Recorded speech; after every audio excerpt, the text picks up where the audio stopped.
İyi, sizleri sormalı. Siz de nasılsınız? İyi misiniz? Sizi iyi görürsek biz de iyi oluruz. İyiyiz inşallah. Merhabalar. Sarıldığı önemli tarihlerden bir tanesi Barış Harekatı'yla birlikte olmuştur. Barış Harekatı sonucunda biz şu anda Türkiye Cumhuriyeti'nin garantörü bizim için önemlidir.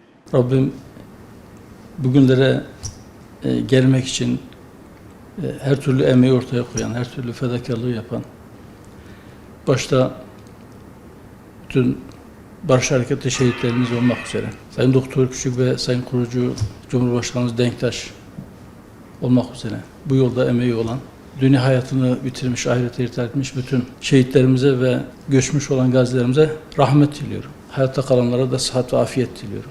Rabbim kardeşliğimizi baki kılsın. Bugün 20 Temmuz.